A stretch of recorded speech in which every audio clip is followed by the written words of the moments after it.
자, 초기 사회주의자 관련된 내용을 좀 볼게요. 초기 사회주의자는 보통 이제 유토피아적 사회주의라고 하죠. 근데 이거 마르크스가 이제 얘기했던 거고요. 유토피아적 사회주의는 예. 그래서 유토피아적 사회주의라고 했고, 이 유토피아적 사회주의라고 했지만 얘는 보통 학자는 초기 사회주의라고 한다, 이렇게 보시면 될 것 같아요.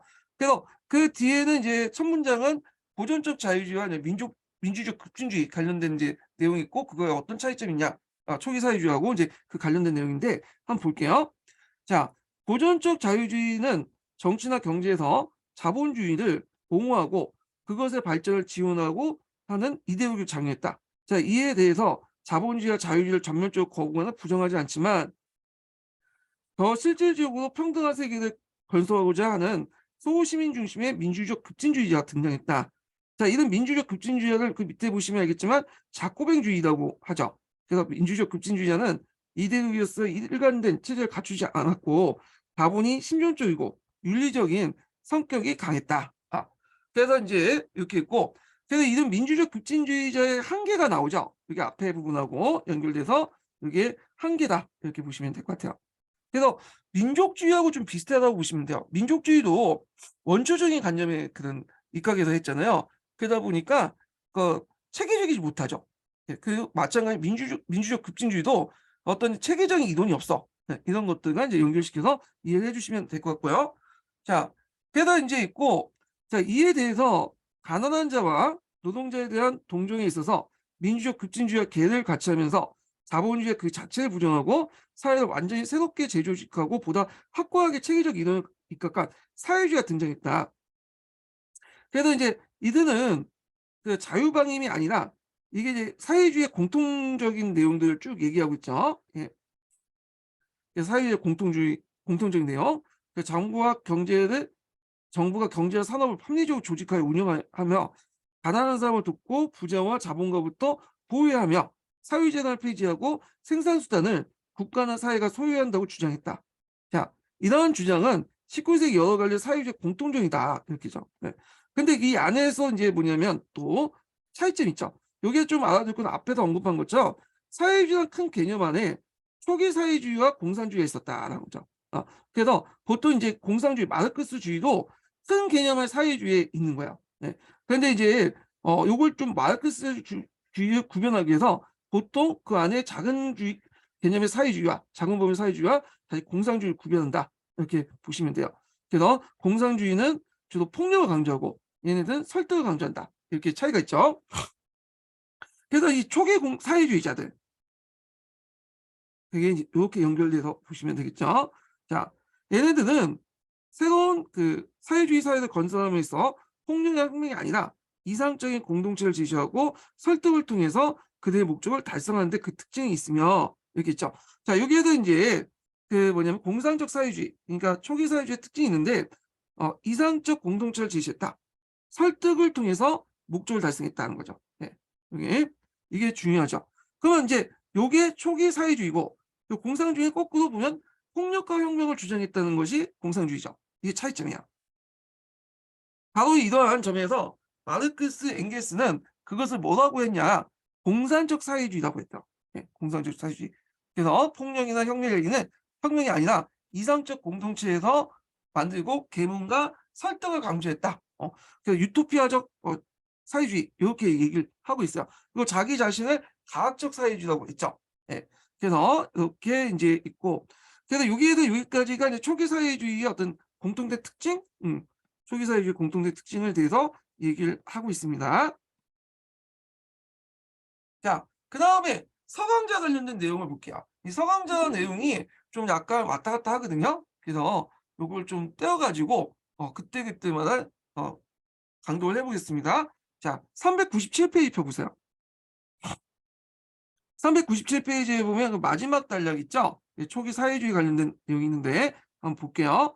자, 초기 사회주의는 19세기 전반 산업화의 사회적 폐해에 대해서 나름의 처방을 제시하고자 시도했다. 초기 사회주의 사상가들은 산업자본가들의 등장으로 가장 고통받는 계급이 프롤레타리즘을 인식하고 사회와 개인의 적대적 모순, 그리고 노동자의 빈곤화, 도시와 농촌의 격차 등의 자본주의가 가진 모습을 비판했다.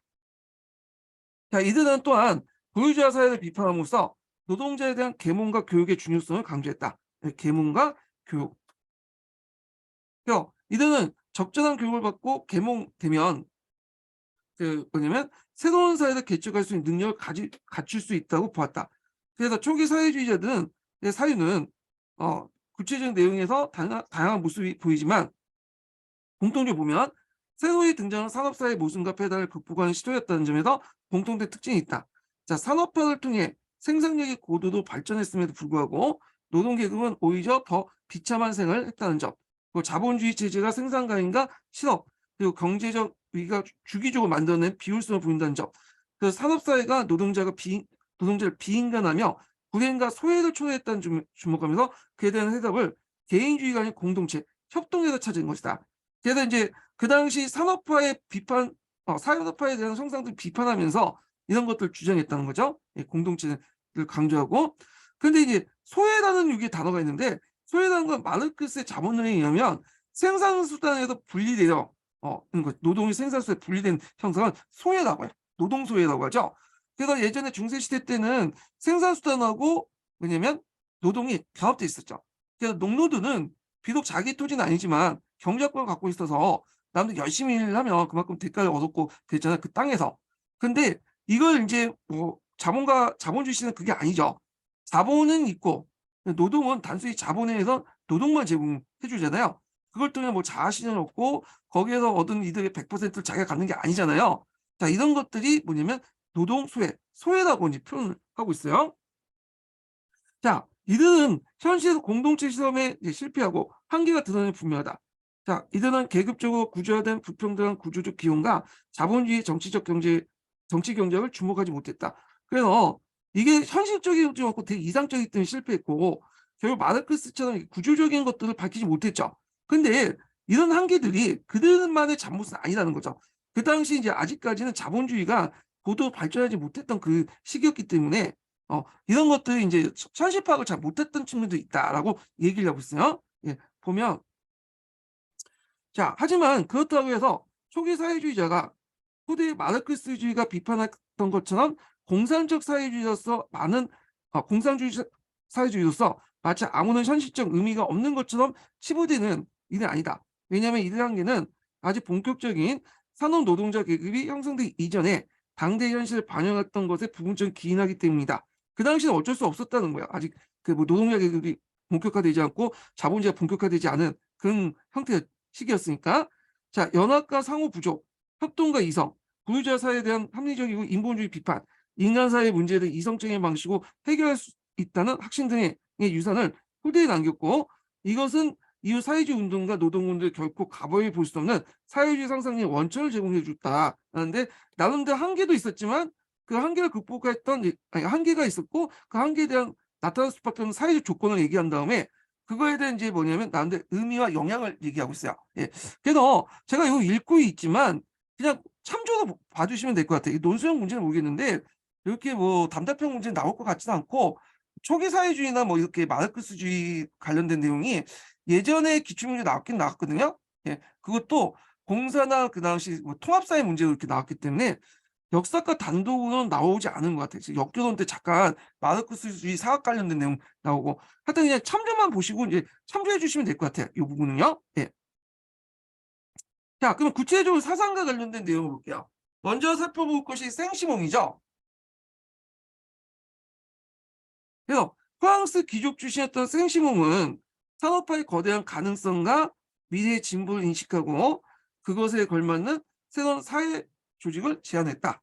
자, 그는 사회 계층을 두 가지로 나눴죠. 하나가 유한자고 그 다음에 상업이 이렇게 있는데 자, 유한자 계급에 들어가는 애들은 어떤 사람들이냐면 국왕과 귀족, 성직자 등 쓸모없는 기생적 유황자라고 해서 이들 배제하고 생산적 일을 종사한 생산인들을 이제 간주했죠. 생산인들은 뭐냐? 생산과 경제를 조직하여 사회 주도했다. 자, 그런데 그의 이제 산업인 범주에는 비단 산업가뿐만 아니라 과학과 기술자를 보태어 예술가 같은 창조적이고 생산적 시민도 포함되어 있고요. 넓게 보면 육체 노동자도 거기에 포함되어 있는 거죠. 그래서 이제 포함됐다는 거. 그래서 생시모는 사회 모든 제도는 가난한 사람들의 생활 개선을 목표로 삼아야 한다고 진지하게 주장했다. 따라서 이 생시몽의 후계자들은 한편 사회제도를 부정하는 사회주의 길을 택하면서도 또 다른 한편은 적극 산업화를 추진하는 산업주의를 나감으로써 그것은 부자와 빈자 모두에게 혜택을 줄 것이라 생각해서이기도 하였다. 왜냐하면 이제 여기 사회재산 폐지했지만 이 산업주의를 해야지만 진정한 사회주의를 이룰 수 있죠. 왜냐하면 생산력이 고도화돼야지 많은 생산량을 생산할 수 있고 그걸 분배할 수 있잖아. 없으면 분배가 안 되는 거잖아요. 예. 자, 여하튼 생시mon주의자는 사회주의를 사업화를 통해서 진보와 밀접하게 결합시켰다. 예. 그래서 마지막에 이제 생시몬주의의 요약이 있죠. 그 약간 계몽주의하고 비슷해서 보시면 되겠죠. 그래서 계몽주의도 인간이 이성을 갖고 있고 불합리전을 개선하면 역사는 진보한다. 이런 패턴이 비슷하죠. 뭐 생시몬주의뿐만 아니라 그 당시 근대 사상의 특징이에요. 계몽주의의 어떤 영향을 받았다는 건. 자, 그 다음에 이제 넘어가서 프리에 관련된 내용을 볼게요. 프리에. 자, 프리에 본데 여기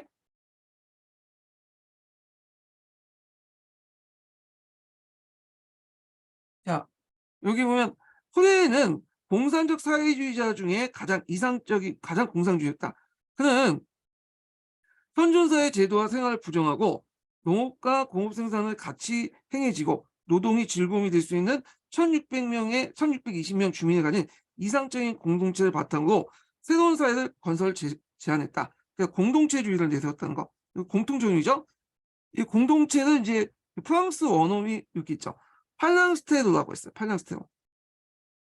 요거. 그 다음에 계속 읽을게요. 자, 그 다음에 결혼의 폐지. 그다음에 성의 자유화, 철저한 여성 해방을 주장했죠. 그래서 사회 발전의 척도를 여성 해방이 어느 정도 됐는가 이걸 봤던 사람이죠. 그는 매일 정오에 그의 아파트에서 그의 계획에 투자할 사람을 헛되이 기다렸다. 그러나 미국에서 그의 이상충을 본받은 몇 개의 공동체가 성립됐다 이렇게 있고요. 그 다음에 이제 요 관련된 내용을 서강제에서 한번 읽어볼게요. 자, 프랑스 사회주의 사상했던 프리에는 역사의 전 과정을 원시, 야만, 미개, 문명의 4단계로 파악했고 문명의 단계와 당대 부르주아 사회를 동일시했다. 그래서 문명 사회는 인류의 가장 발전한 사회로서 물질적 풍요음을 보장되지만 물질적 풍요는 필연적으로 빈곤을 수반한다고 주장하면서 당시의 사회를 비판했다. 또한 근대 사회는 이기심과 속임수 같은 여러 악을 배양하는데 그 이유는 결혼, 남성 중심적 가족, 경쟁적 시장이 사람들 반복적인 노동 또는 시장에서 특정한 역할을 제한함으로써 다양성에 대한 필요성을 좌절시켰기 때문이다. 자, 이에 대한 해결책으로 초기 사회주의와 마찬가지로 공동체를 강조했죠. 그는 밑으로부터 자발적으로 조직된 생산과 소비의 소규모 공동체 팔랑스테로를 해서 찾았다. 팔랑스테로는 1600명 정도 구성됐으며 그 당시 매력적인 노동의 원칙에 따라 누구나 자발적으로 자신의 능력과 관심에 따라 일하고 원할 경우엔 직업을 바꿀 수 있으며 거기에 생산된 이유는 노동과 자본, 재능을 따라서 일정 비율을 배분했다. 그냥 사유재산을 부정하지 않지만 그렇죠. 앞에서 언급했던 이제 뭐냐면 생시몽은 사유재산을 부정을 했잖아요. 근데 이 사람은 부정하지 않았어. 자, 않았지만 모든 공동체 구성원은 소유권의 일부를 공유할 수 있으며 따라서 불평등을 제한할 수도 보았다. 그래서 사유재산에 대한 어떤 경제가 사유재산을 보는 관점 요거는 석이 없죠. 여기 있고요. 그는 당대 부유주의 사회를 통렬히 비판하면서 여성의 지위에도 큰 관심을 보였는데 자본주의 사회에서 여성이 차지하는 열악한 지위는 여성이 남성과 동등하게 생산 과정과 사회활동을 참여하면서 극복돼야 한다고 주장했다. 그는 사회 진보와 발전의 수준은 여성 해방의 척도가 가능할 수 있다고 볼 정도로 당시에 선구적인 입장을 가지고 있었다. 이렇게 있고요. 자, 그 다음에 넘어가고 누이 분량 관련된 내용 볼게요. 자, 누이 분량은 2월 혁명 때 이제 참여했던 사회주의자이기도 하죠. 그는 노동의 조직에서 제안한 내용 그렇게 공상적인 것이 아니었다. 자, 그는 자본주의 자유경제 폐단과 노동자의 가중된 빈곤의 비참을 지적하고 공업과 농업 분야에서 사회작업장이라는 설치를 제안했다. 자, 이때 사회작업장이라는 것은 후에 이제 2월 혁명의 이후에 그 만들어진 국립작업장 있죠. 요게 어떤 모델이 되었던 이론이다. 이렇게 보시면 돼요. 자, 이 작업장은 그 의회와 연대의 원리에 입각한 협동체이며 생산수단은 물론이요 생산 이윤도 공유된다. 자, 이러한 작업장은 의회 입법에 의해 설립되며 설립 첫 해에 관리직이 정부에 의해서 임명되지만 다음 해부터 노동자의 자유에 맡긴다. 자, 이러한 작업장은 전 생산 분야에 확산되어 자본주의의 개인 기업에 승리하게 되지만 그 과정은 국가 권력을 강압에 의한 것이 아니라 양자 간의 평화로운 선의의 경쟁이 이루어진다. 자, 분양은 그가 제안한 사회 작업장이 기능 면에서나 생산성에서 자본주의 개인 기업보다 훨씬 우수하기 때문에 사회 작업장의 근간은 사회주의 체제의 변화를 나타냈다. 그리고 그 대전제도 보통선거에 의한 민주주의 유예와 정부의 수입을 뭐냐면 했다. 그래서 이 사람이 주장한 것은 사회 작업장 관련된 내용이고 그 전제 조건은 이제 그 뭐냐면 보통선거를 위한 민주적 유예와 정부의 수립 이런 것들을 강조했죠. 그 2월 혁명 직후 누이블랑은 노동 문제를 전담한 누쿠 샴푸르 위원회의 위원장을 맡았으나 온건 공업화에 밀려 제대로 펴지 못했고 6월 폭동이 진압한 후 그는 영국에 방문 갔다. 그러니까 온건 공업화에 밀려 뜻을 제대로 펼치 못했다는 것은 국립작업장이 폐지됐다는 얘기이네요. 예. 그래서 실제로 이게 운영된 국립작업장이 그가 생각한 어떤 사회작업장의 어떤 이상적인 내용을 그대로 담지는 못했죠. 예. 경쟁력도 없고 거기에 뭐 월급만 타먹고 그렇게 하는 것밖에 없었는데 자, 하여튼 이렇게 있고요. 자, 그다음에 이제 누이블랑과 관련된 내용을 좀 약간 서강지에서 찾아볼게요. 396페이지 펴볼게요.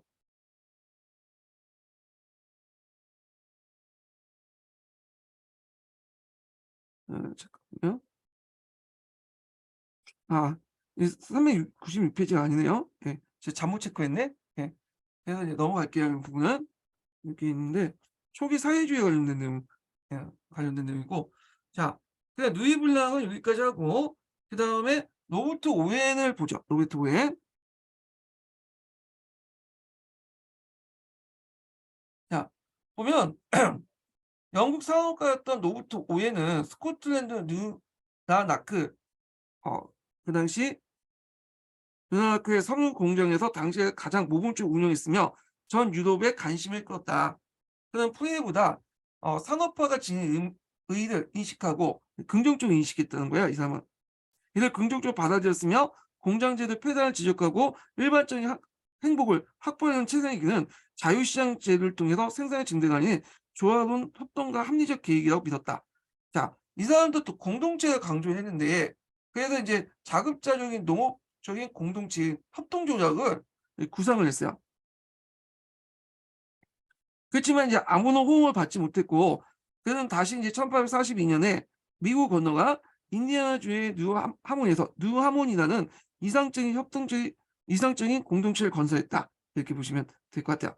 자, 그래서 이제 여기에서 재산의 공유와 협동적인 어떤 생산 그리고 평등한 분배를 원칙으로 삼았으며 운영도 구성원의 민주주의적 참여와 통제를 이루어졌다. 그러나 이 시점도 얼마 안 가서 실패로 돌아갔고 1828년 거의 파산 상태 영국에 돌아온 오해는 다시 본격적으로 진행되기 시작한 노동운동과 노동자의 복지 양성에 나머지 생애를 바쳤다. 이렇게 했는데 자, 이 당시에 이제 그 노버트 오웬이 이 사람은 자본가 출신이거든요. 의외로.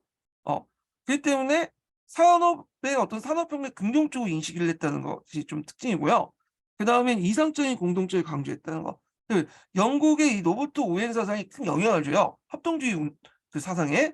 그래서 합동주의 운동을 펼친 데 큰 영향을 주고 대개 뭐 영국의 사회주의자들은 마르크스주의자도 많지만 오웬주의자도 상당히 많아요. 이 사람들이. 그 영국의 사회주의에 큰 영향을 줬던 사람이 로버트 오웬이다. 이렇게 보시면 될 것 같아요. 그 부분은. 그래서 이 관련된 내용은 이제 보면 서강자 관련된 내용 볼게요. 395페이지 펴보세요.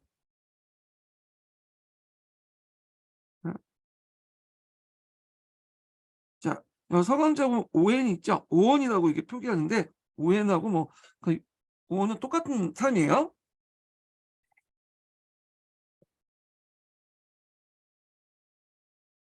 자, 오원은 수공업자의 아들로 태어나 이미 20대에 스코틀랜드 뉴레노크에서 직물 공장 운영하는 사업가가 되었다. 그래서 그는 당대 다른 기업과 달리 당시는 혁신적인 방식으로 공장을 운영했다. 그래서 노동시간을 단축하고 생산이 정체된 시기에도 임금을 지급하며 노동 조건과 주거 상태 그리고 생활 여건을 개선하는 한편 기업 복지에 폭넓게 실시하고 노동자와 자녀를 위한 교육 프로그램을 운영하면서 주민자치까지 포함한 강범의 사회개혁 프로그램을 시행했다. 그러한 그의 실험은 인간이란 기본적인 좋은 환경을 인간이란 기본 좋은 환경이 주어지면 자신의 능력을 향상시킬 수 있다는 전제하에 경제의 갈등 대신에 협동과 조화를 통해서 산업 자본주의의 문제점을 극복하고 다수의 행복을 이게 공리주의의 영향을 받은 것 같아요. 다수의 행복을 이룰 수 있다는 믿음에 근거를 한 것이다. 자, 그래서 눈에놓고 공장은 사업적으로 매우 성공적이었으며, 근데 어떤 책에서는 이게 공동체로 이렇게 기록되는 건데, 어미만의 공동체는 아니죠. 이상적인 공동체. 이거는 그 당시 공장에 이제 이런 공장이 있었는데, 이 공장의 운영 방법과 관련된 내용이고, 실제로 그 사람의 이상적 공동체는 뭐냐면, 뒤에 미국에서 만든 뉴 하모니였어요. 예. 자, 하여튼, 뉴 네너크의 공장은 산업적으로 매우 성공적이었는데 그는 노동자에 대한 복지와 교육 및 짧은 노동 시간을 통해서 회사를 성공적으로 운영할 수 있다는 것을 현실에서 입증해 보였다. 그는 이상적인 공동체에 대한 자신의 신념을 실험하기 위해서 미국 건너가 뉴하모니라는 협동총각을 건설했다. 자, 미국에서 공동체 실험이 실패로 끝나고 영국으로 돌아오고 그는 영국 운동에 깊이 관여했다. 그래서 그 건너갔지만 이 실패했죠. 그래서 여기는 쫙 안 나와있지만 뭐 재상의 공유와 협동적 생산, 평등한 분배를 원칙으로 했지만 잘 안 됐다는 거죠. 자, 그는 노동조합과 협동조합을 결합하는 구상을 가지고 노동자를 조직해 1834년에 전국 노동조합 대연합을 결성했다. 그의 시도는 1834년에 파업투쟁의 실패로 막을 내렸지만 노동운동이 사회주의에 지향하는 데 큰 역할을 함으로써 영국 노동운동의 발전에 지대한 영향을 미쳤다. 그게 이 영향이죠. 그래서 앞에서 말한 것처럼 영국 같은 경우에는 마르크스주의자도 있지만 이 오웬주의자도 상당히 많았어요. 영국에서는요. 예. 자, 그래서 이제 이렇게 이제 한번 봤고요. 그다음에 잠깐요. 제가 좀 빠먹은 게 있는데 예. 생시몬 관련된 내용을 안 읽었네. 예. 여기도 있거든요. 생시몬 관련된 내용을 읽고 넘어갈게요. 자, 고등교육을 받은 프랑스 귀족 집안의 자제인 생시몽은 미국 독립전쟁과 프랑스 혁명에 참여한 이력을 가지고 있었다. 자, 그는 프랑스 혁명을 단순한 정치적 병역이 아닌 노동하는 사람들과 특권 계급 사이의 갈등을 추구하는 사회 병역이라고 파악했다. 자, 그는 이러한 대립을 해소하고 사회를 발전시킬 수 있는 힘이 산업이라고 봤다. 산업주의자죠, 이 사람은요. 그래서 이제 생산을 담당하는 모든 사람들, 즉 산업가, 과학자, 기술자, 그다음에 전문직 종사자들, 노동자가 새로운 사회를 건설하는 합리적이고 진보적인 역할을 담당했다고 주장했다. 이들 보통 산업인이라고 했죠. 산업인. 그리고 정통적인 이제 신분들인 국왕과 귀족대 사제들은 귀족과 사제들은 이 새로운 사회에서 사라지게 되고 산업가를 중심으로 해서 그 구사의 특권과 경쟁을 나타낼 구사의 경쟁을 나타낼 신분적 위기가 아니라 기능적 위기와 상호주의와 생산성으로 대체할 될 것이라는 그의 생각이었다. 그래서 이들을 이제 보통 기생적 유한자라고 하죠. 그래서 기생적 유한자를 배제하고 상업인을 중심으로 사회 구조를 재편성해야 된다. 이렇게 이제 제시를 하고 있어요. 자, 그에 따르면 새로운 사회 질서는 과학과 생산의 결합, 중앙계획경제의 성과 원리 등을 기반으로 하며 그걸 통해서 사회의 필요를 예측하고 그걸 충족시킬 수 있다고 보았다. 생시몽은 역사를 일련의 단계를 거치면서 발전한 것으로 파악했는데 개별 단계는 특정한 사회계급의 조합과 신앙을 그 특징으로 한다. 토지 소유의 귀족과 유신 신앙을 그 특징으로 하는 봉건사회는 과학과 이성과 노동의 분업을 그 주요 특징한 산업사회의 길을 내주었다. 그리고 그 사회는 가장 지식이 많고 생산적인 세력이 경제의 조정을 책임지는 합리적일 뿐만 아니라 결과적으로 모든 사람이 이익이 될 것이라고 하는 것이다.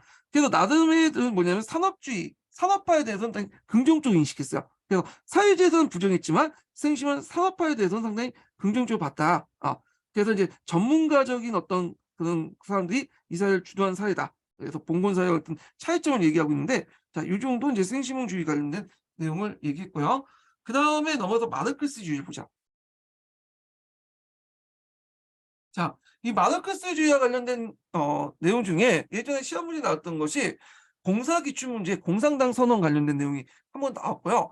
그거는 뭐 그렇게 나오지 않았어. 그러니까 마르크스주의의 영향을 받은 사회주의 혁명이나 뭐 이런 것도 나올 수 있는데 마르크스주의 자체는 시험 문제에 안 나오더라고요. 아마 이건 일사 쪽하고 윤리 쪽하고 관계 있어갖고 그런 것 같아. 예전에 한번 나온 때도 그 일사과 공통 문제도 한번 나온 적이 있거든요.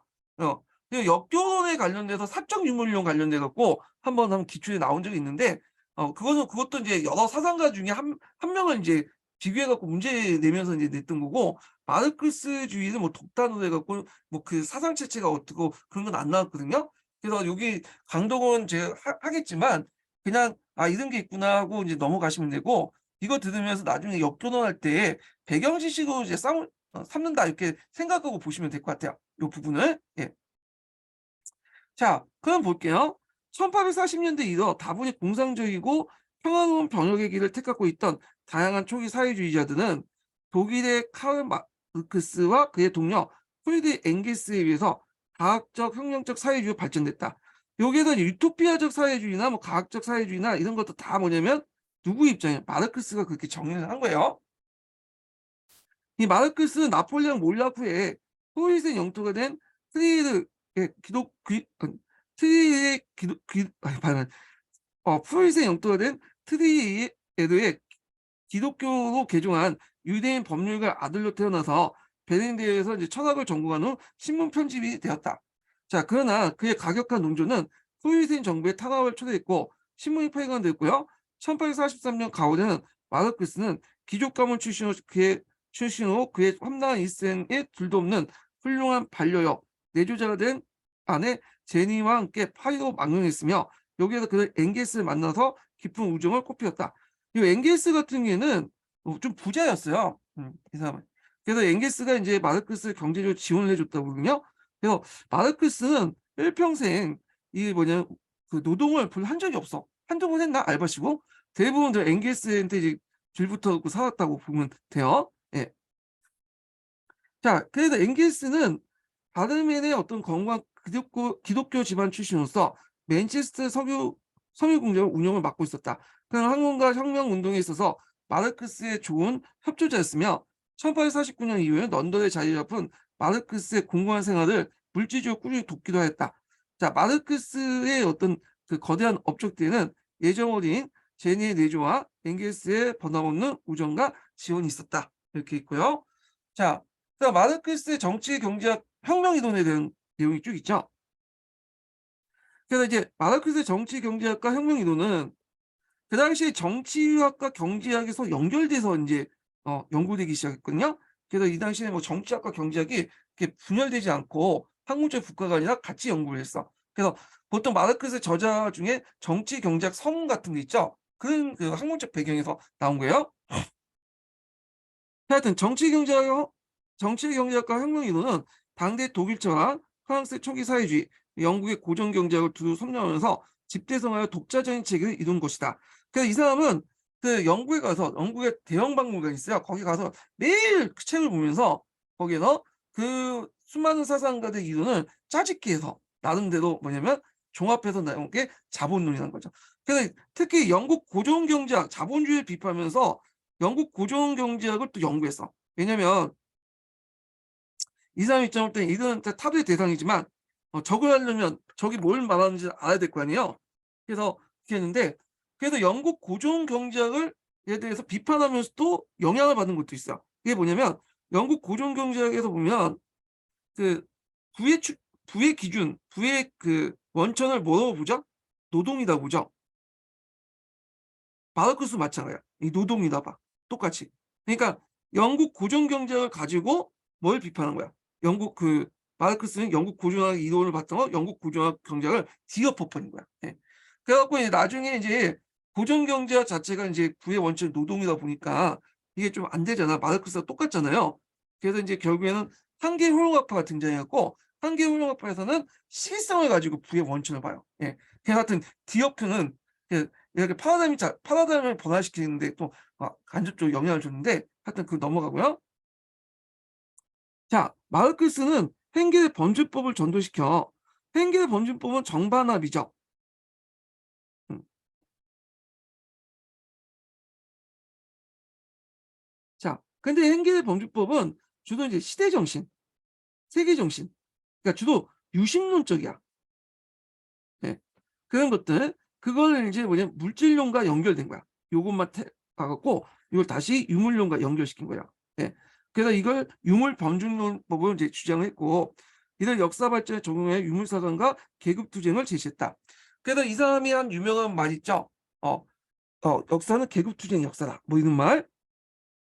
그에 의하면 사회 발전의 원동력은 경제적 생산력이며 일정한 생산력 발전 단계는 그거에 상응하는 일정한 생산 양식을 낳고 생산을 통제하는 지배계급과 생산 노동을 제공하는 피지배계급이 낳는다.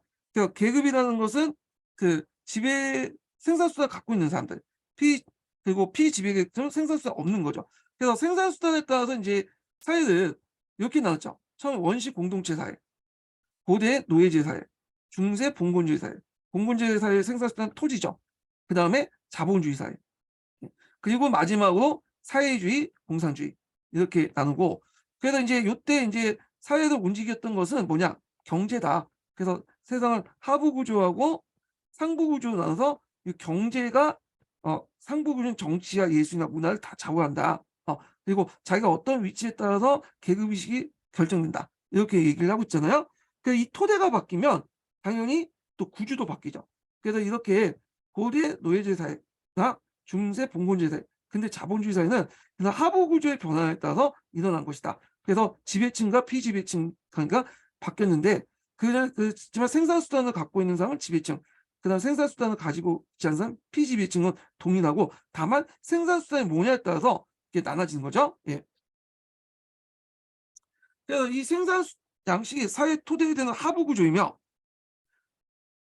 자, 모든 제도와 정치 그리고 예술 같은 문화의 상부구조가 그 위에 구축된다는 거죠. 예. 자, 하부 구조는 경제적.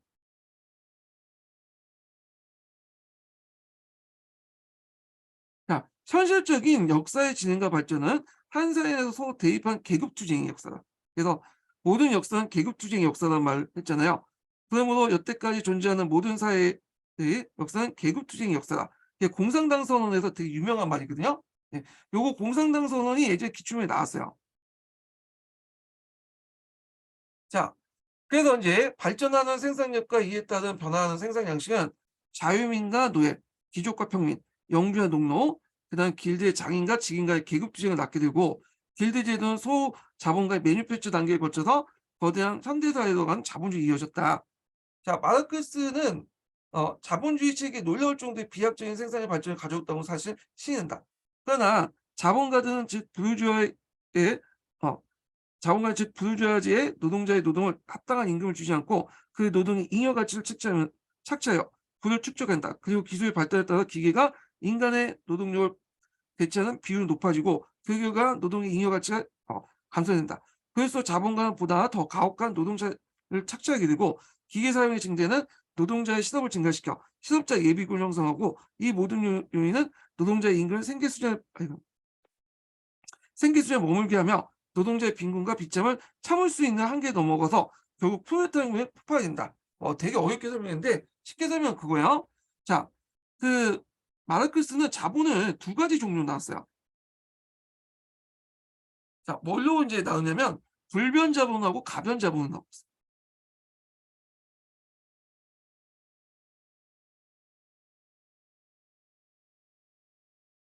자, 불변 자본이라는 것은 자본을 이제 자본에 의해서 만들어진 거. 그러니까 기계나 예, 이런 거 생산 수단 같은 거죠. 예. 물론 뭐 AI도 여기에 속할 수 있겠죠. 이런 것들 물질적 조건이고, 가변 자본은 인간의 노동력이야.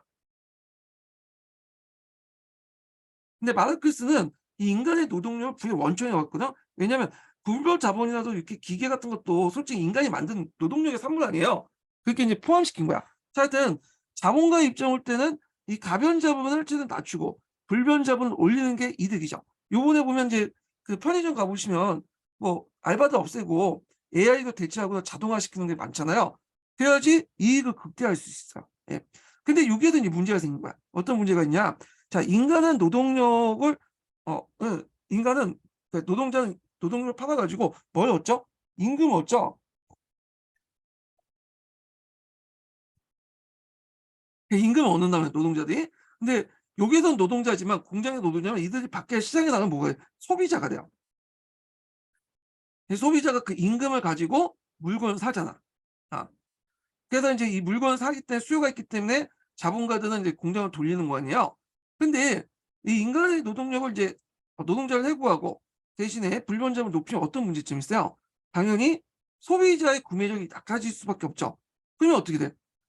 구매할 수 없게 되고 수요가 적어지니까 당연히 공장은 어떻게 망하죠. 그래서 이제 일종의 그 주기가 나타나죠. 자본주의에 말하는 경제 주기가. 그래갖고 이때 이제 망하면서 많은 공장들이 망하고 그다음에 임금은 더 내려가고 그래서 그때 망한 그 중소부유주들은 다시 노동자 편입하고요. 그리고 나서 어느 정도 이제 이렇게 끝에 가면 다시 올라가. 근데 요것도 마찬가지로 이제 시간이 지나면서 다시 가변점을 낮추고 불변점을 올리면서 또 기업 망하고 그 기업의 일부 사람들이 또 노동자에 들어가서 하고 그래서 이제 시간이 지나면 이 주기를 타면서 이제 어떤 현상이 나면 일단 노동자 계층은 점점 많아져요.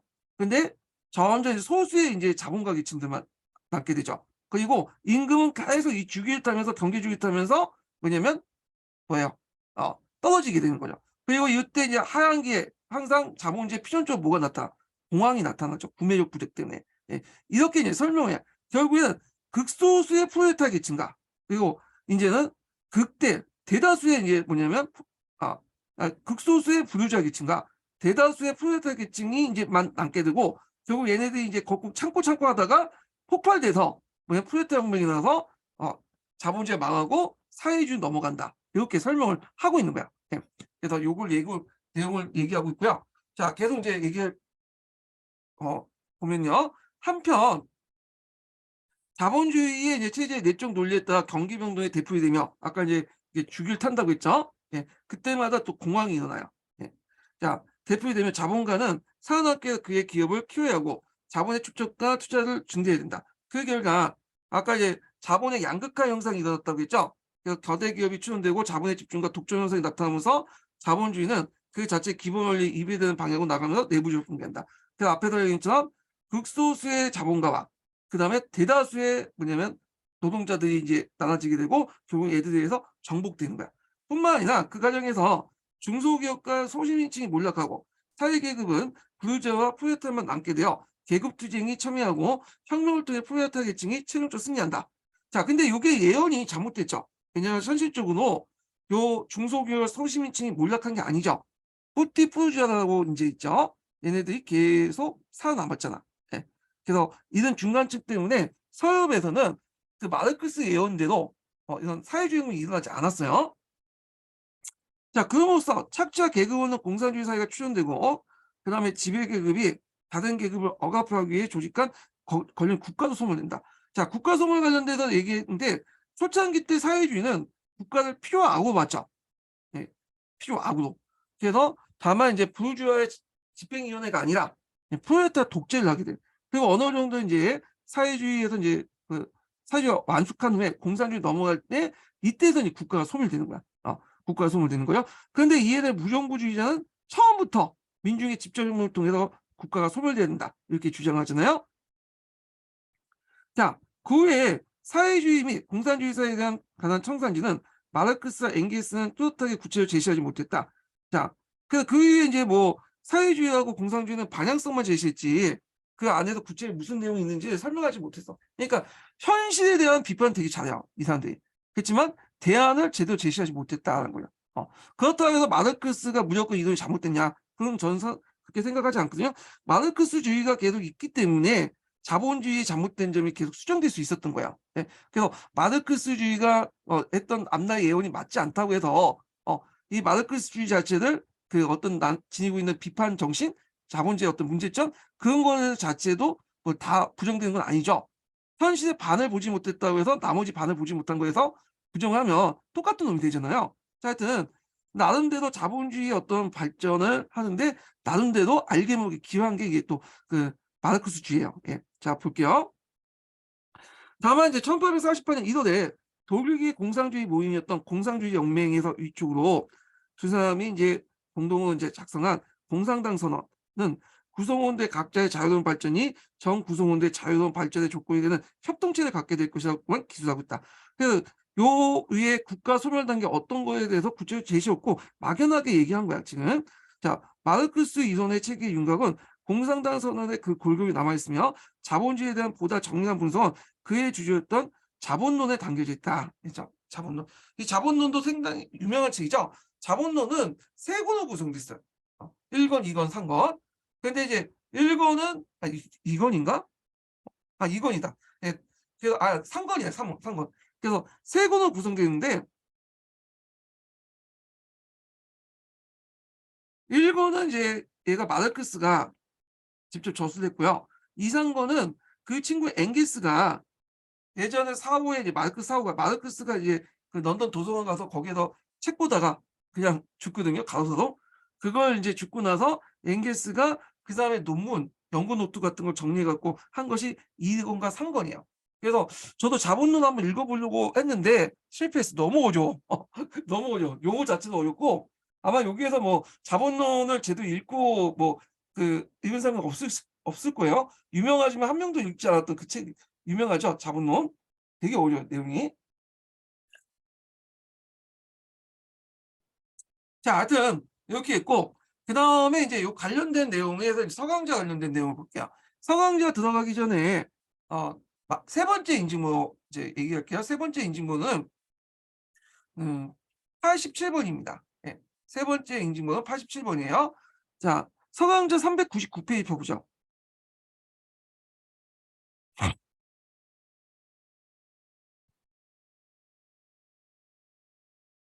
자, 마르크스주의 관련된 내용을 볼게요. 19세기 후반과 20세기 초 유럽의 사회주의 운동에 가장 큰 영향을 미친 것은 마르크스주의다. 자, 마르크스주의라는 것은 카를 마르크스와 그의 평생 동지자 후원자였던 프리드리히 엥겔스가 구축한 철학, 경제학, 정치학의 일관된 이론체계를 이끌는다. 자, 마르크스주의의 이론체계는 유럽의 지성사의 흐름 속에서 성립된 것으로 즉 독일의 철학, 독일의 간념론의 영향을 받았어요. 그래서 간념론을 개성해갖고 이걸 물질적으로 바뀐 거죠. 유물론. 그래서 헤겔이나 포요바크 같은 사람들이 영향을 받은 거예요. 그다음 프랑스의 사회주의사다. 영국의 경제학 정통이 마르크스주의의 발전에 중요한 영향을 미쳤다. 여기 영국의 경제학 정통은 고전 자유주의죠. 네, 고전 경제학이죠. 예.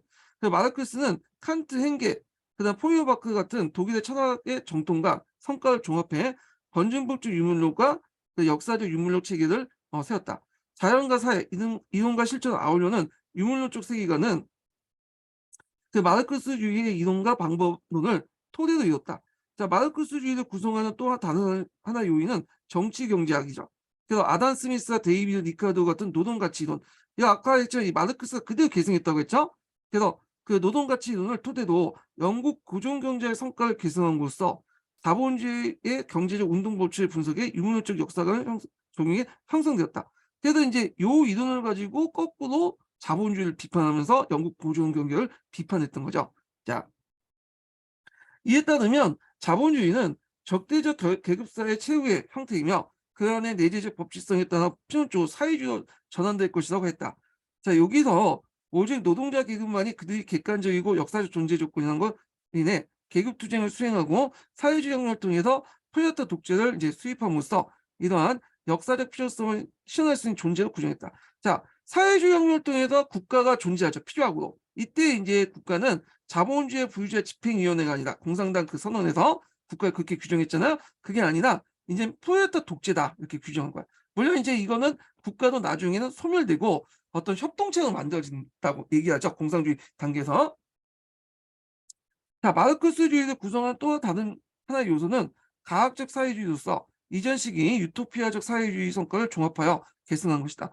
자, 가학적 사회주의는 노동계급이 지니는 역사적 사명을 실천하는 데 필요한 법칙, 즉 사회주의 혁명을 준비하고 실행하며 사회주의를 건설하기 위한 노동계급 투쟁의 전략과 전술을 그 대상으로 삼은 것이다. 자, 가학적 사회주의는 마르크스의 철학과 경제학을 그 이론적 바탕을 두고 이걸 근거로 해서 국제노동의 실천적 경험을 수용하면서자 시도했다. 그래서 이 마르크스, 엥겔스의 저자들이 나는데 독일 이데올로기, 공산당 선언, 정치 경찰 비판, 요거 상당히 유명해요. 정치 경제학 비판서. 그래서 이게 역교도에 나오는데 어떻게 나오냐면 노동 사회적 조건이 뭐냐면 계급이 사회적 의식을 결정하는 게 아니라, 그러니까 사회적 의식이 사회적 조건을 결정하는 게 아니라 사회적 조건이 사회적 의식을 결정한다. 맞죠? 내가 노동자이기 때문에 노동자의 의식을 갖는 거지, 노동자의 의식을 갖고 있기 때문에 노동자가 되는 게 아니죠. 이렇게. 자, 하여튼 자본론 등의 일련의 저자를 통해서 마르크스의 기본 방법과 전제들 정립하고 그 다음에 자본주의 사회에 대한 비판과 대안을 모색하는 하나의 학문적 사상적 체계를 발전시켰다. 그러니까 마르크스는 인간 사회적 삶에 주목하면서 사적 소유에 기반한 자본주의의 분업적 생산 양식 마케티즘 속에서 자신의 소유가 아닌 시장 판매 대상이 된 상품 생산에 참여하는 노동자의 소외를 보았다. 그래서 중세시대 때 농민들은 이 자본 수단을 토지에서 노동을 하면서 나름대로 그 노동의 결과물을 자기가 갖잖아요. 근데 노동자들은 자본이 이제 투자한 기계에서 가서 노동을 제공하고 있지만 거기에 생산물에 대한 것은 갖지 못하죠. 이걸 뭐냐면 소외라고 했어. 이걸. 자, 이런 소외는 노동자에게만 국한된 것이 아니라 경쟁과 물신숭배, 곧 상품에서 예속을 통해 사회 보편적으로 확산됐다고 봤다. 그에 변했다면 소외는 사유재산 제도에서 직접적으로 기인하며 경제 영역에 생기는 소외는 사회 경제의 다양한 물질적 영역과 궁극적으로 정신 영역에 생기는 다른 형태의 소외에 대해서 이제 뭐 자아 성취를 못한다는 이런 난 근간이 되었다. 이렇게 있고요. 자, 그래서 이제 마르크스의 악폐와 모순을 초래한 바로 그 자본주의 자체로서의 문제 해결의 가능성을 탐구했다. 물질적 생산력, 사회 발전 원동력이 있는데 그 발전은 생산 양식과 생산 관계를 필연적으로 변화시킨다. 이에 기존의 생산 양식이 생산 관계에 기반하고 있던 구의 지배계급 등 새로운 기반에 입각한 새로운 계급사의 계급 투쟁을 추진하게 되고, 이게 이제 중세사회에서 근대사회 넘어갈 때 중세 기사계급, 봉건 영주들과 부르주아의 어떤 이런 투쟁들, 이런 과정을 이제 좀 연상시켜서 보시면 될 것 같아요. 자, 이런 관점에서 이제 인류의 전 역사는 계급 투쟁 역사였다. 그 중에 한 단계 자본주의 역시 그 자체에 내재되는 모순을 말미암아 결국 몰락하고 계급 없는 사회주의 사회가 도래할 것이라 봤다. 그래서 그 밑에 있는 내용이 있는데, 요거는 이제 앞에 서양사 개론에 있는 내용들, 자본주의가 어떻게 해서 몰락했는가를 설명한 거야. 그래서 결국 양극단을 해갖고 결국에는 프레타령이 일어난다. 이 내용인데, 이거 뭐 각자 보시고요. 너무 길어가지고 건너뛸게요. 자, 그래서 다음 장에 이제 볼게요. 자, 여기 보면 마르크스가 처음부터 유럽 노동운동에 결정적 영향을 끼친 건 아니다. 자, 마르크스주의는 사회주의의 여러 학파 중에 하나에 불과했어요. 네, 운동 중에. 1848년 혁명을 전후한 시기에 마르크스 저자들은 당시 거의 알려져 있지 않았을 뿐 아니라 구하기도 쉽지 않았다. 자, 마르크스의 이론적 명성은 1860년대 경제학 저작, 즉 정치경제학 비판과 자본론을 통해서 얻어진 거다. 자, 마르크스주의가 현실 노동운동에 영향을 행사하기 시작한 건 60년대 이후이다. 60년대에 유럽 대륙의 전반을 거쳐 일어난 자유주의 개혁의 바람은 새로운 노동 계급 정치의 가능성을 열어줬고, 마르크스는 정치적 개국운동의 필요성을 역사하면서 1864년 제 인터내셔널 창설에 주도했다. 요거 좀 외워두세요. 요거 관련된 기출문이 나왔죠. 요게 이제 마르크스가 주도했지만, 요 마르크스가 주도한 제 인터내셔널은 마르크스주의자만 있었던 게 아니야. 여기는 뭐 마르크스주의는 소수였고, 거기에는 무정부주의자나 아니면 뭐냐면 뭐 오해인주의자 이런 사람들이 더 많았어요. 예. 그래서 마르크스는 제1인터내셔널에 존재했던 포도등주의자들과 바쿠니의 무정부주의, 프랑키주의의 유산을 추상하고 노동계급의 완전한 해방이라는 강범위한 목표를 위해서 노동계급의 조직 중심으로 전국적으로 중앙 집중화된 노동조합과 노동자 정당의 필요성을 원칙을 확립했다. 자, 제1인터내셔널은 조직의 관점에서 큰 영향을 제한적이다. 하지만 당시 제1인터내셔널에서 마르크스가 남긴 주요 정치적 가드라인 1866년 제네바 대표단에 제출한 노동입법과 노동조합 관련된 다른 프로그램이나 1868년 부유세에서 채택한 공적 소유에 관한 결의안, 1871년 런던대회에서 채택한 노동계급의 정치적 당으로 조직할 걸 촉구한 노동계급의 정치적 행동에 관한 결의안 등은 이후 각국 사회주의 정당의 길자의 역할을 하면서 첫 세대의 사회민주주의 정당 운동에 깊은 영향을 미쳤다. 자, 마르크스주의는 노동계급이 당면하고 있는 문제를 체계적으로 파악함으로써 그 대안을 모색할 수 있는 강력한 이념적, 지적 무기를 제공했고, 이에 힘입어 19세기 후반부터 20세기 초반 사회주의 운동을 이상적인 발전을 이룩할 수 있었다. 자, 마르크스가 엥겔스가 자본주의 비판을 시작한 1850년대에 마르크스주의적 그 사회주의 운동은 고립된 소수에 지나지 않은 데 반해서 엥겔스가 세상을 떠난 1895년 무렵에는 이는 거의 모든 주역지에서 마르크스주의를 따는 사회주의 조직이 세워져 있다. 이걸 따로 이제 공산주의라고 하죠.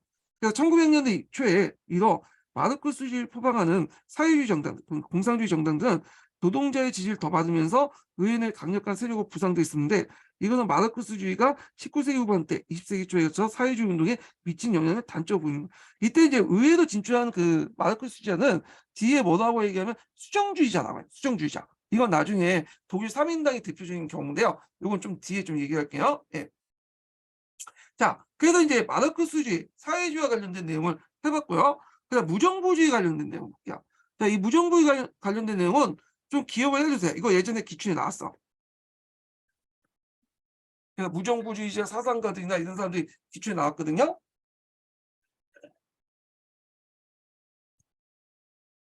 자, 무정부주의는 크게 이제 두 가지 흐름이 있죠.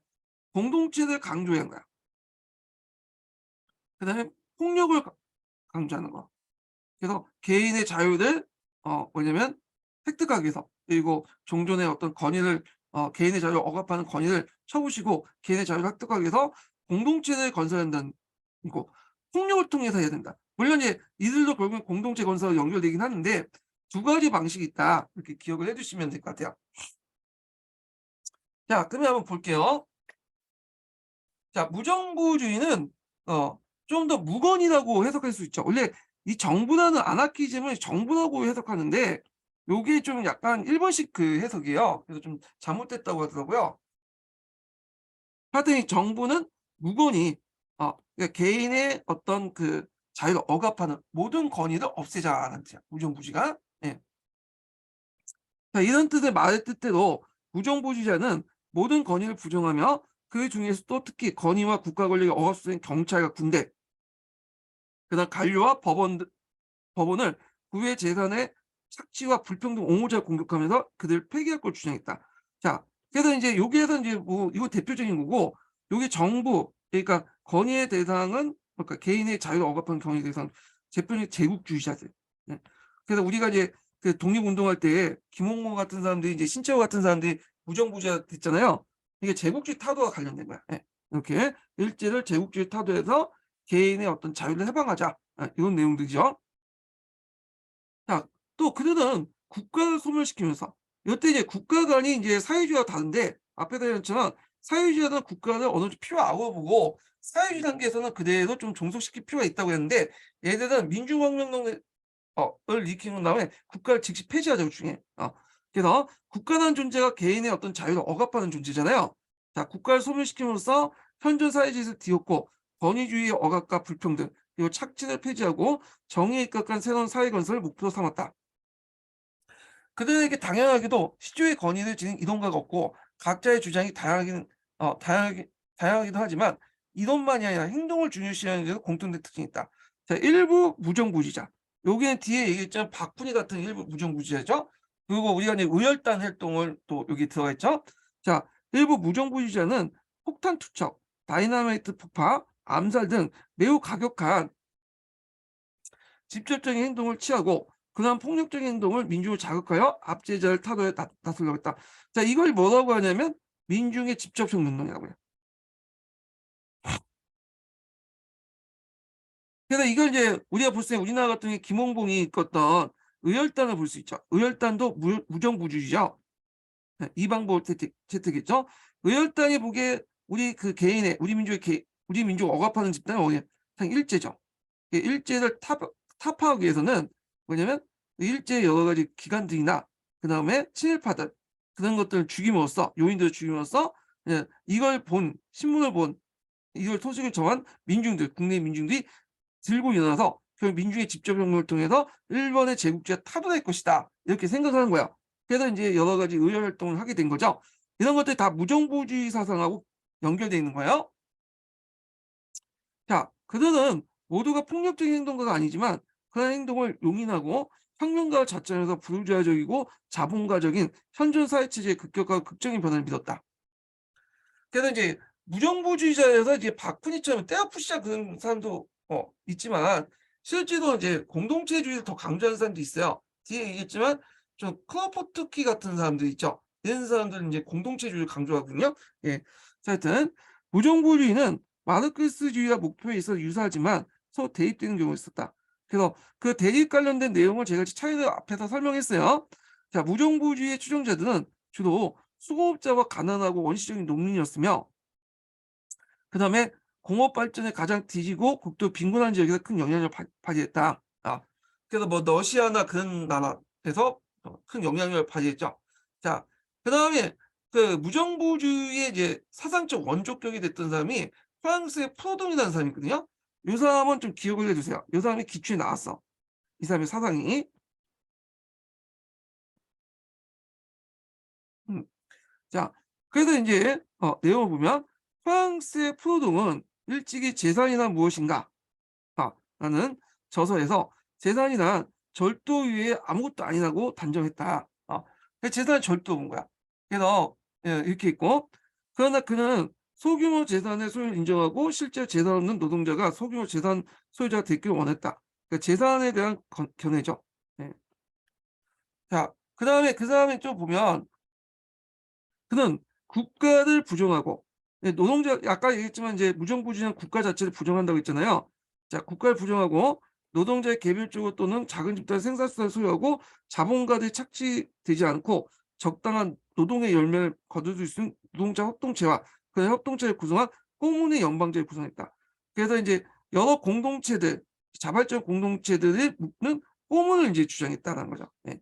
그래서 국가의 어떤 대안체로 그렇게 주장했다 이렇게 보시면 될 것 같아요. 그래서 1850년대부터 60년대 거쳐가지고 프랑스 노동계는 이 프로동주의자의 영향을 하에 있었다.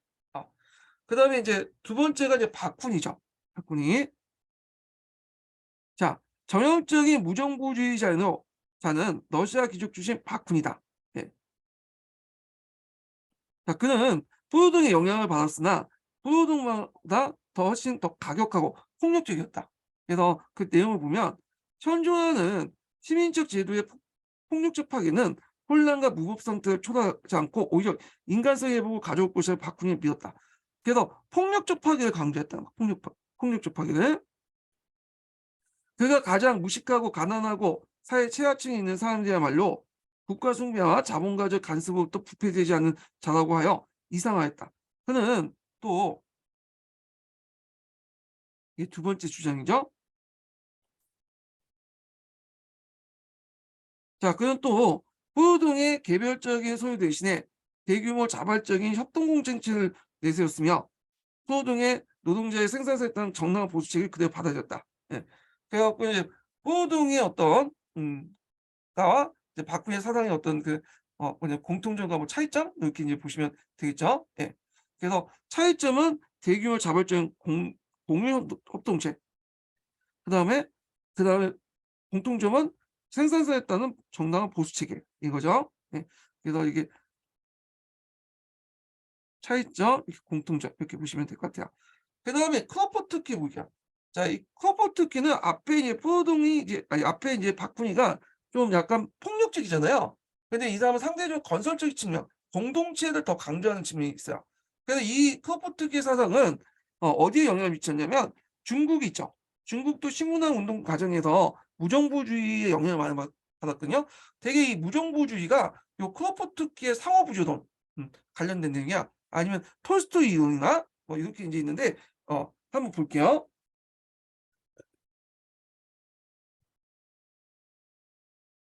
자, 크로포트키는 역시 러시아 귀족 출신으로 초기에 바쿠니 지지했으나 점차 그 진영을 떠났다.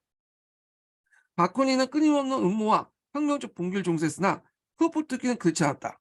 그래서 바쿠니는 구유주와 사회의 파괴를 중점으로 뒀으나 크로포트키는 구의 건설적인 측면을 강조했다.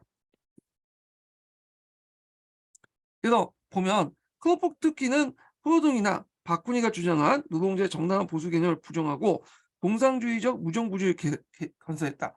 그는 이제 그것은 본래 새로운 것이 아니었으나 빵의 정복에 수록된 어 그들의 수록된 그의 글들에서 매우 명석하고 호소력을 지니고 있었고, 그는 상호부조에서 인간과 자연의 자연적 결합관계를 논하고 협동과 상호부조를 강조했다. 요 상호부조론 관련된 내용이 후에 중국의 신문화 운동에 영향을 미쳐요. 예. 신문화 운동의 주요 이제 뭐냐면 무정부주의 이론은 이 크로프트키의 상호부조론이에요. 네. 요거 연결돼서 보시면 될 것 같고요. 자, 그 옆에 이제 그리스도교의 대응 볼게요. 여기 보면 여기 뭐 나올 것 같지는 않지만 한번 좀 읽어볼게요. 자, 산업화로 야기된 새로운 상황과 재반 문제에 대해서 기독교 교회의 대응은 그렇게 활발하지 않았다. 그래서 19세기 중엽에 기독교 사회주의에 알려져 있던 작은 집단이 영국에 나타났는데 그 실체는 영국 국교의 성직자로 구성된 개혁주의자다. 자, 그들은 당대의 물질주의를 공격하고 투쟁보다는 형제들, 착취와 경쟁보다는 단합과 협동을 강조함으로써 계급과의 대립을 완화하고 소멸시키려고 했다. 그러나 그들은 사회주의자보다는 기독교적 입장에서 문제를 해결하고 있다. 그 대표적인 인물이 킹 줄리라는 그 사람인데, 그는 성실한 사회소설 통해서 노동자들의 비참한 생활을 모사하고 런던의 노동자 대학을 설립하는 데 협력하였다.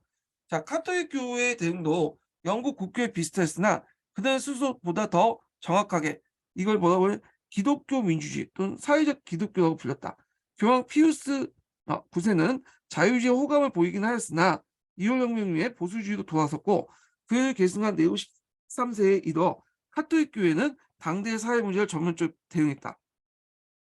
그는 네오 13세죠. 네오 13세는 1891년에 발표한 그 새로운 사물에 관하여라는 그 해칙을 통해서 자본주의 패단을 지적하고 사회주의를 공격하면서 자본가와 노동은 서로 필요한 존재이며, 그리고 기독교 정신에 입각해 문제를 해결할 것을 권고하고 카톨릭의 노동조합을 결성했다. 뭐 이렇게 있어요.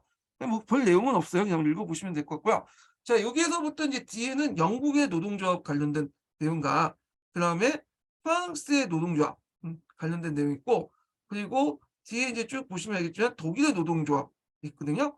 그래서 이제 요 관련된 내용 중에 특히 이제 그 프랑스 노동조합 관련된 내용 있죠. 예전에 한번 시험 문제 나왔고, 또 여기 보면 영국의 노동조합 안에 인민연장 내용이 있어요. 인민연장. 그 인민연장을 그 앞에 차티스트 운동 그 앞에서 그 자유주의 개혁에 집어넣어야 되는데 여기는 좀 약간 특이하게 노동운동에 집어넣었어. 영국의 노동조합에. 그래서 이제 있고, 그다음에 그 위에 이제 제일 인터내셔널, 제 인터내셔널 그 내용이 있거든요. 자, 그러면 영국의 노동운동 볼게요. 영국의 노동운동.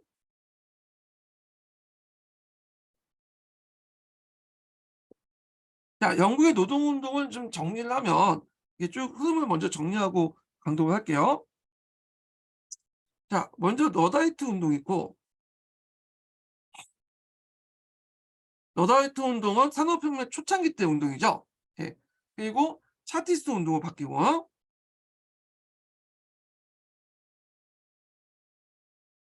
차티스트 운동에서 인민현장 같은 것도 공표했죠. 이거 관련돼서 예전에 기출문에 나왔던 거고요. 그 다음에 신모형 노조가 있어요. 그래서 이거는 주로 숭늉공 노조예요. 오늘 뭐 현대자동차처럼 좀 잘 나가는 거죠.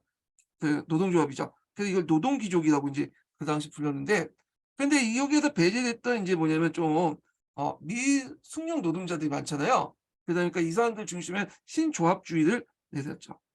그래서 이제 얘네는 숙련 노동자가 아니라 좀 상대적으로 숙련 노동자들 이렇게 있고, 소규모 사업자 여기 있는 거가. 그래서 이제 있다가 나중에 19세기 이제 후반에 나가면 이제 예전에는 자유당을 비판적으로 지지를 했거든요. 근데 이제 자유당이 이제 노동자하고 그러니까 자유당 자체가 산업자본가들의 중심을 하다 보니까 노동자 의견을 잘 받아들이지 못하니까 결국에는 이제 정치 세력을 만들기 시작해요. 그래서 그 과정에서 나온 것이 노동당이에요, 노동당. 그래서 노동당이 자유당을 제끼고 결국에는 보수당과 함께 양당 체제를 만들죠. 그래서 자유당은 제3당으로 밀려나죠. 이렇게. 자, 이런 과정을 이제 겪으면서 이제 노동운동이 일어났다. 진행했다. 이렇게 보시면 될 것 같은데요. 자, 그러면 이제 한번 읽어볼게요. 자, 산업화에 따른 전개된 19세기 노동운동은 노동세력의 구조와 구성, 해당 국가의 정치 체제, 노동계급의 작용한 이데올기에 따라서 각국마다 상이했다. 먼저 이제 할 것이 이제 더 있는데 영국이죠. 산업화가 가장 먼저 진행된 영국에서는 1799년과 1800년에 제정된 결사금지법으로 19세기 초의 합법적인 노동운동이 불가능했다. 자, 따라서 기계의 도입으로 임금 저하와 실직의 위기를 느낀 일본 노동자들은 1811년에서 16년에 거쳐 기계를 파괴하거나 악덕 고용주를 직접 공격하는 방식으로 저항을 시도했다. 그러니까 이때의 저항은 좀 조직적인 저항보다는 개별적이고 좀 즉흥적인 저항이에요. 네, 좀 직관적인 거죠. 어떤 구조적인 것보다는 당장 기계 때문에 우리가 일자를 뭐냐면 빼앗긴다는 그 직관적인 판단에서 이제 한 거예요. 이들 기계 파괴주의자, 러다이트라고 하죠. 러다이트리즘은 일명 원시적이라고 할 폭력의 사용으로 폭력의 사용은 달리 고용주의 저항한 방도를 갖지 못했던 노동자의 협박과 위협을 통해서 단체 협약을 했다고 할 수 있다. 그러니까 일명 원시적이라고도 할 폭력의 사용은 달리 고용주의 저항한 방도를 갖지 못했던 노동자의 협박과 위협을 통해 단체 협약 행위였다고 볼 수가 있다. 그래서 이렇게 이제 기계 파괴를 통해서 협박을 한 다음에 단체 협약을 맺었다. 뭐 이런 내용 같아요. 자, 그러나 그들의 저항은 당국의 강력한 억압과 고용주의 반격을 실패했고요. 1824년에 결사금지법이 이제 폐지되니까 지하에 숨어있던 노동조합이가 새로이 결성된 노동조합의 활동이 활발해졌다. 1829년부터 1832년에 거친 불경기는 이런 노동계급의 공세를 한층 더 격화시킴으로써 때마치 미국에서 귀국한 오웬의 영향도 있고, 오웬이 이제 그다음 영국 노동운동에 큰 영향을 미쳤다고 했죠. 오행의 영향도 있고 협동주의에 입각한 협동상정 등이 생겼고 그리고 전국 노동조합 대연맹이 결성되었다. 그러나 이것은 역시 고용주의 반격과 당국의 억압 그리고 연맹에 대해서 온건파와 강경파 대립 등으로 인해 해체되어 협동상정도 문을 닫게 되고요. 그 다음에 이제 나온 것이 뭐냐면 선거법 개정운동이에요. 그래서 노동자들은 선거법 개정운동에 열렬히 참가하여 1832년에 선거법 개정이 크게 공헌했다. 그러나 그들의 기대와 달리 선거권이 중산계급에 확대되자 노동자들 배신감과 더불어 중산계급에 대한 적대적 계급의식을 강화했다. 그리하여 1838년에 보통선거, 비밀투표 여기에서 이제 빠진 게 남성의 보통선거죠. 의원 재산의 자격 폐지, 의원에 대한 봉급 지불, 평등한 선거권, 매년 위헌 선거를 요구한 인민연장을 내고 의회하고는 승인하게 하는 인민연장 운동을 전개했다. 차티스트 운동 관련된 내용이죠. 그래서 런던 노동자 협회에서 이제 뭐냐면 했던 거 주도했고요. 그래서 대규모 집회와 시 그리고 100만 명이 넘는 대규모 청원과 총파업의 위협 등의 방법으로 의회를 압력을 가했으나 의회가 이를 거들떠 보지 않고 노동자도 자신의 조직생활의 미숙 그리고 지도자의 단합의 미흡으로 1848년 런던의 대규모 집회의 끝으로 인민연장 운동은 시들었다. 결국 실패는 했지만 나름대로 의의는 있죠. 이 운동이 여기 의의했어요. 자, 이 운동은 유럽에서 처음 나타난 노동자 계급의 대규모 민주주의 정치 운동이었으며 그들의 요구 중에 매년 의회 선거를 제외하고는 나머지는 그 후에 점진적으로 실현됐죠. 네. 그 다음에 이제 뒤에 보면 앞에서 본 건 신모형 노조가 나와요. 19세기 후반때 이 신모형 노조 같은 거는 숭령공 중심이야. 네. 그래서 이제 뭐 귀족, 노동 귀족들 이죠. 그래서 노동자 중에 좀 엘리트 계층에 속하는 사람들로 주축해서 만들어졌죠. 자, 그래서 이제 이러한 조합의 성격과 그러니까 신모형 노조와 관련된 내용이요. 자, 이러한 조합 성격과 당시 아직도 노조가 저태시되고 있는 상황을 말미암아 이 노조 활동은 경제투쟁과 공제조합 같은 유사 활동이 뭐냐면 주가 되었으며 그나마 온건하고 개방주의였다. 그래서 요 신모형 노조는 엘리트 중심의 노동 귀족들이 했기 때문에 좀 더 약간 온건한 것이었다. 이렇게 보시면 될 것 같아요. 예. 1871년에 노동조합법으로 노동조합 운동이 노동조합 합법이 활동이 합법화되고 1875년에 파업과 피켓팅이 용인됨으로써 노조 활동이 더 활발해졌으며 직종별 노조들의 기본 성격은 변하지 않았다. 자, 이 직종별이라는 건 뭐냐면 요걸 이제 좀 보면 우리는 사업자 중심으로 노동조합이 발달했잖아요. 그래서 뭐 LG 뭐 전자, 현대자동차, 기아자동차 이렇게 노조가 사업자 중심으로 돼 있는데 그게 안 돼. 중국 그 유도에서는 그게 중심이 아니야. 유럽에서는 예전에 길드 체제가 있었잖아요. 길드이기 때문에 직종별로 이렇게 길드가 만들어졌죠. 이에 영향을 받았고 여기는 산업별 노조, 직종별 노조가 발달돼 있어요. 유럽에서는 그래서 뭐 자동차 노조, 금속 노조 이런 식으로. 그러니까 우리나라도 있긴 했지만 대개 활동이 사업자 중심의 그런 개별 노조에서 활동한다면요. 활동한 데 반해서 이들은 이렇게 직종별로 노조 활동을 해요. 그래서 파업할 때도 모든 그 직종이 다 파업해. 노동자 그 자동차 노조면 그 뭐냐면 현대자동차만 파업하는 게 아니라 현대, 기아 뭐 해갖고 연대투쟁을 해요. 예. 이런 식의 하는 게 직종별 노조거든요. 우리나라가 좀 약간 달라요. 그 노조의 그 운동이.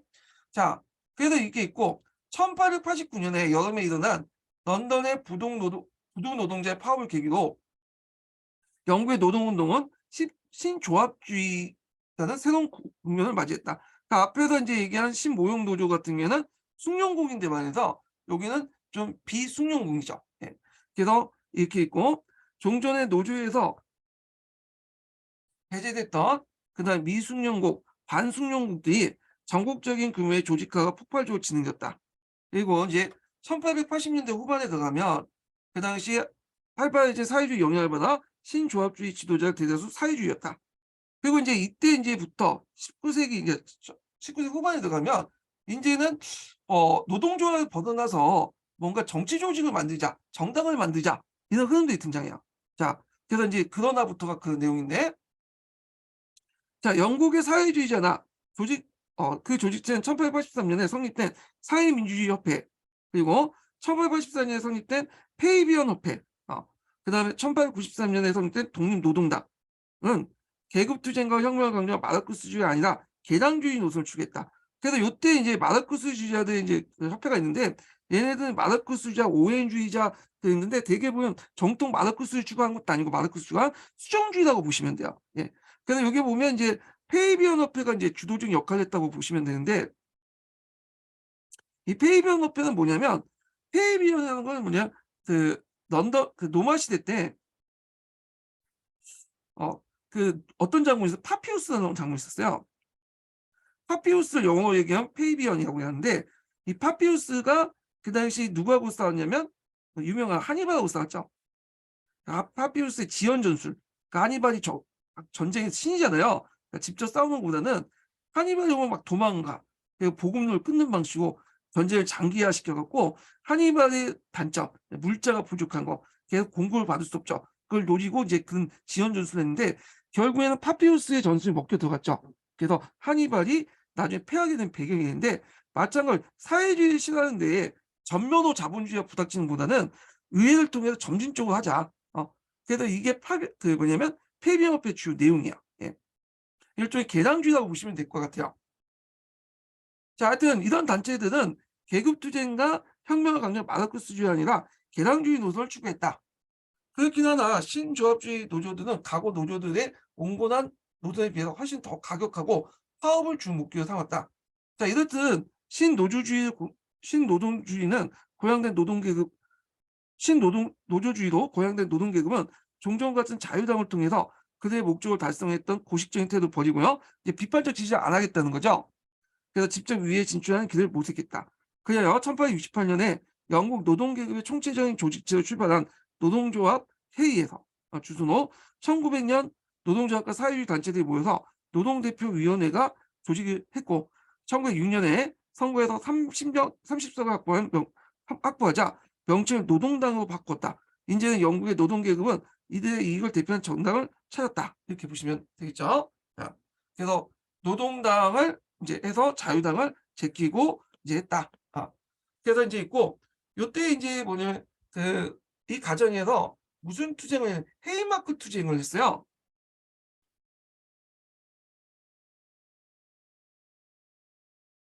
헤이마크 투쟁을 잠깐 좀 설명할게요. 최근에 이제 며칠 전에 노동조례하고 쉬었잖아요. 저도 개교 기념이나 이거 쉬었는데 요 헤이마크 투쟁이 노동조례 이제 계기가 됐던 사건이에요.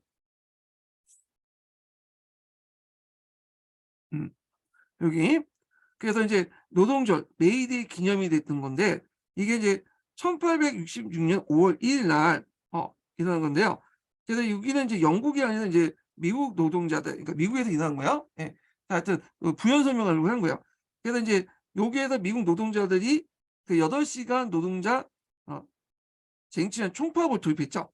그래서 그때 이제 경찰들이 파업 농성 중인 어린 소녀들 포함한 6명의 노동자를 막 발표 살해하고 그래서 그때 경찰의 만행에 규탄한 30만 명의 노동자 시민이 헤이마크 광장에 서 집회를 했는데 그때 그 집회 과정에 누군가 위에 폭탄이 터지고 또 경찰이 가인 진압을 하게 되고 그때 이제 많은 이제 노동자들이 잡혀가는 사건이 있어요. 그때 이제 장기형이나 무기징역 사형을 이제 선고를 받았는데 그래서 하여튼 이때 미국의 노동운동이 일시적인 침체를 받았지만 그 후에 8시간 노동제, 우리가 지금 누리고 있는 8시간 노동제가 이런 분들의 어떤 희생 때문에 했거든요. 그래서 헤이마크 투쟁을 통해서 이 날을 기념하기 위해서 5월 2일을 기념하기 위해서 노동조를 정한 거죠. 메이데이 날을. 그래서 예전에 정부가 요 메이데이라는 말을 되게 싫어했어. 북쪽을 연상시킬 수 있잖아. 그러다 보니까 뭐 근로자의 날이라고 따로 정했긴 했는데 요즘에 거의 노동조에 갖고 있는 이날 시대더라고요. 예. 자, 그다음에 이제 프랑스 노동운동인데 요 부분은 좀 나중에 좀 쉬었다가 진행을 하겠습니다. 예. 오늘은 4타임 정도 진행을 할게요. 예.